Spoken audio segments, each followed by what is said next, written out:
Yes. Shane, you teamed with Marty Jannetty for a short time while Shawn Michaels was out with an injury in 1990. Were there any plans to possibly team you and Marty longer, or like you've said on the show, with a proposed Bon Jovi gimmick and make you a third rocker? I never heard about a third rocker idea. I do know that there were talks at the time or discussions with me. I can't remember if it was from Marty or through the office. I'm pretty sure it must have been through the office if I'd have remembered it. To keep us together for a while. They must have had ideas at that point of splitting Shawn off from Marty, and Marty and I had a great chemistry together. We got along great.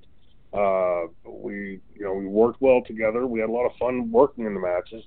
And I remember Marty coming back during those matches and saying, "Man, it's just like we've been partnering forever." And I think that they were at that time, not quite sure what to do with me. I was still in that mid-card status, and there were different plans. Talking different times about possibly putting me with Perfect, calling a team the Perfect Pair, and then the Shawn injured his knee, and that sort of came up as a necessity. And but there was definite discussion of us being kept together longer. I don't know if permanently, but definitely longer. Yeah, and then their second little part to that question was, what was your relationship like with both Shawn and Marty during that time? And did Shawn approve of your filling in for him while he was out with his injury?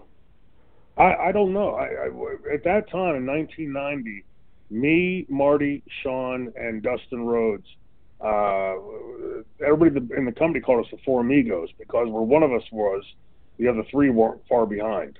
We were very close. We traveled together, worked out together, trained together, roomed together. Not all four of us, but two of like me and Marty roomed together quite a bit. I remember with Dustin quite a bit. I don't remember with Shawn so much, but we were a pretty tight knit group of guys, and so I don't know if Shawn, again, what I thought of the company was. If Shawn had much input on it, or if he did. So at the top of my head, I'm thinking that the company at that point must have known that they were at some point down the road going to split Marty and Shawn, and the two of them were, a pretty lucrative tag team for them, and were the Rockers. And my guess is that they probably would have wanted to try to keep that entity together and keep making that money, even as one of them they pushed off into a singles. But I've never heard confirmation of that. I just know Marty enjoyed working with me, and Shawn was gracious when he came back and, thanked me for filling in and stuff, and there was never much more said about it. We actually, on Two Man Power Trip, had the chance to talk to Paul Roma not too long ago, only a couple weeks ago, and we talked about the angle that they put Shawn out with at SummerSlam that year, and they took out his knee, and he was able to take some time off. And if you ever watch that match, I mean, the Rockers' trademark run to the ring, I mean, Shawn he's walking very, very gingerly to the ring, and that's where you ended up filling in his spot, and you guys had matches with Power and Glory. So do you remember any of those matches? Anything stand out about a little run against Hercules and Paul Romeo Roma?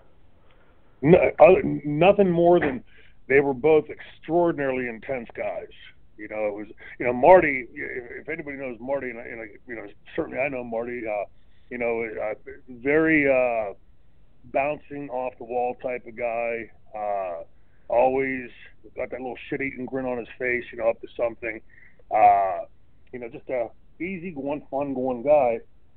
And Hercules and Paul were both, wound real tight, like piano wires. And I remember, there being a lot of discussion in the back, well, we can't do that spot. Why can't you do that spot?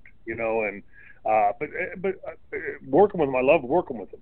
They were professional in the ring and worked hard, maybe too hard at times, if that makes sense. And I think that goes along with there being wound tight like piano strings.